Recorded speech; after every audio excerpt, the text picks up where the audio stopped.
right, today I come to Cambridge in Cambridgeshire to see King's College Chapel. Now, the King's College Chapel was founded by King Henry VI, who is often known as a bit of a failure as a king, which is not entirely his fault. He came off of the back of Henry V, one of Britain's greatest kings, definitely one of England's.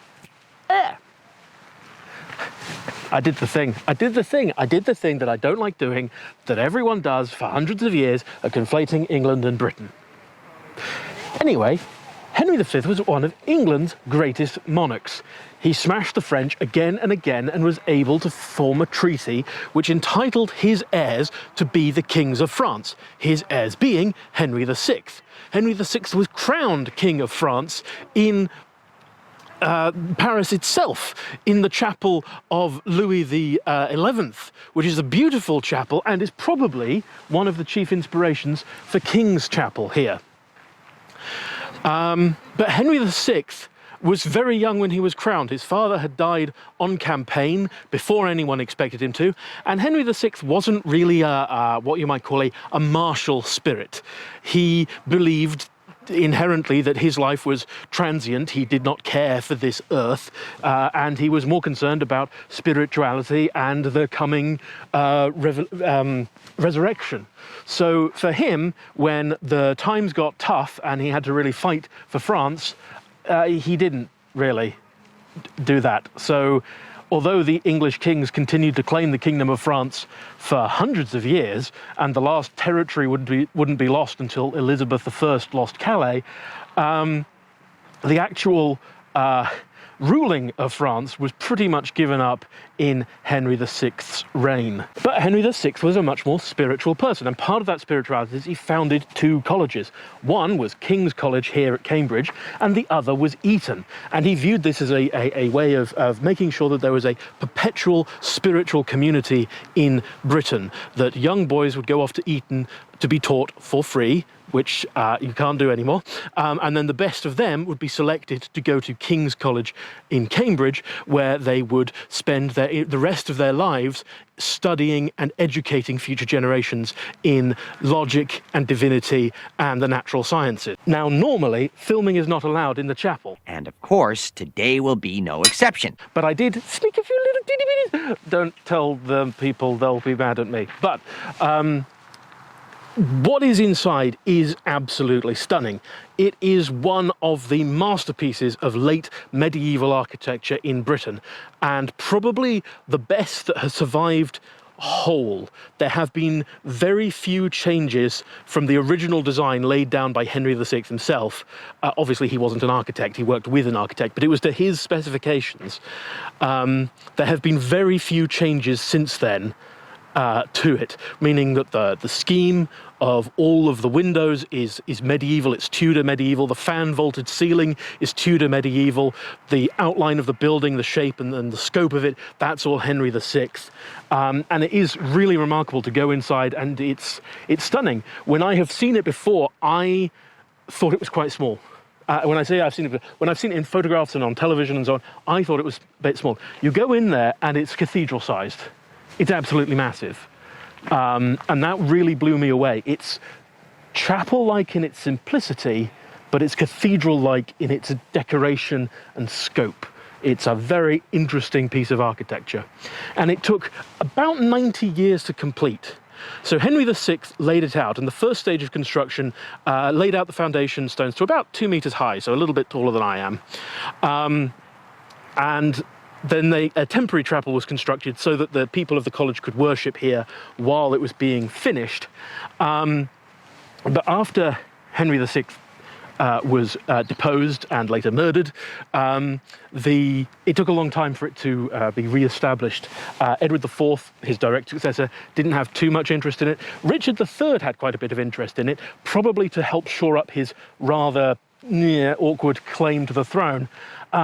And that's almost certainly why Henry VII and Henry VIII finished the job, because they had even less of a claim to the throne than Richard III. So they wanted to tie themselves to Henry VI and sort of inherit his legacy, and finishing this off was part of that. When I say very little changed from Henry VI's design, I really do mean very, very little. He had originally wanted a two-floor vestry, and that was never built. It was turned into single-story chapels within a chapel. Nomenclature is weird. And the towers at the top were originally going to have finials, and they ended up with little onion domes instead.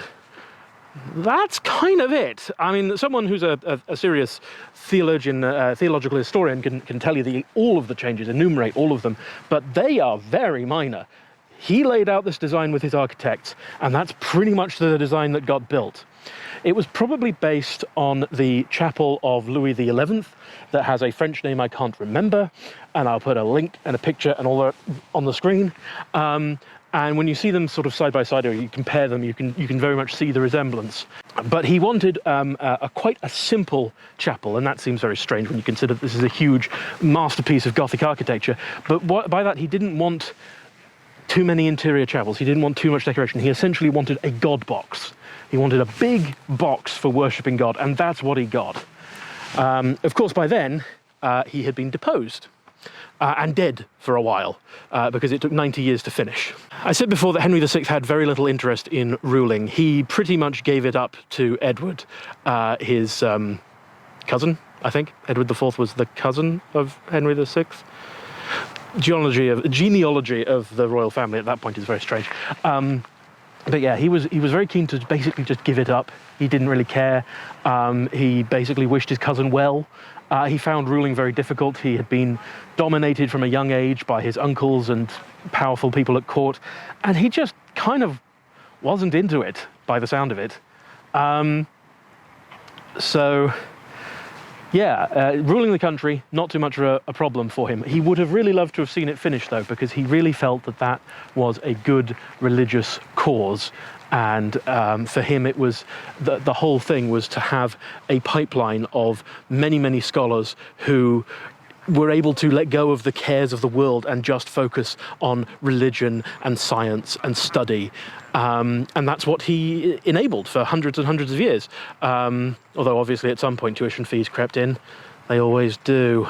That's a view of the building a bit better, where you can see the onion domes up at the top there. They would have originally been finials, just straight up with pointy bits. The rest of the site of King's College was indeed laid out by Henry VI. However, the buildings, other than the chapel itself, are not to Henry VI's design. That should be kind of obvious from this classical pile. He always envisioned a cloistered courtyard over there with a water conduit in it. It now has a fountain in it, and he imagined buildings on all sides to serve the various functions. This, I believe, is the Gibbs building, and it serves mostly for teaching. Behind it there is a dining hall, and that little bit over there, that's just to keep the riffraff out. It's just basically a wall. And the college continues down to the river. The River Cam, which gives Cambridge its name, would have been an absolutely massive thoroughfare of ancient and medieval Britain. It is the furthest up the river you can get with barges. It is the furthest down the river that you can cross with a bridge, which means that this is basically the point where you take things off of barges and put them on wagons to take around the country. Today it's obviously very lovely landscaped and all of that, but in the old days this would have been essentially a motorway of the medieval world. You would have then had the college grounds, and then beyond the college would have been the town centre. So they would have been very nicely positioned in between to make the most of it. And of course, in those days, before the embankments and all the modern engineering that has gone into looking after the rivers, this would have essentially been waste ground, because it would have regularly flooded and all of that sort of thing. So it was ideal land to purchase to build a college on. Because of his piety and the lack of care he felt for the material world, Edward VI, after he was deposed, became somewhat of a royal saint, and Henry VIII even tried to make him a saint, sending depositions to Rome back before he split with the church and said, I'll do it myself, thank you very much. People would pray to him very frequently for his divine mercy. It was believed that because he died praying, he was already in heaven and was able to intercede directly with God. So people would pray. One person claimed that they were hanged until they were considered dead and then returned to life. Other people would pray over injuries. There was a man who got an arrow through the chest and was able to survive. All of this kind of thing. Very, very normal saint things that you do. And the Henrys VII and VIII were really keen to tap into that. Henry VII and VIII were very keen to hang on to any kind of legitimacy they could because they had very little traditional claim to the throne. Mostly they'd just killed everyone who was in their way, and that was good enough. But they still needed something to be legitimate in the eyes of the people, and for that they looked to their relation to Henry VI. Henry VI's mother's second husband was the antecedent of Henry VII and VIII. A tenuous connection, but the only connection the VII and VIII had to the traditional royal line. So that's why they were very keen to pour money into Eton and King's College and make sure it was all finished and nice and neat. And you can see Henry VIII's work in there. Henry VIII or Henry Imperator or Henry and Anne are stamped on wood carvings and stained glass all over the place. It really helped solidify his reputation as the legitimate King of England, and there were still people out there, other Plantagenets, who had claims to the throne. And it wouldn't be until the reign of Elizabeth that the last of the Plantagenets met their end. Hiya. Oh, is it closing time? How do I get out of here?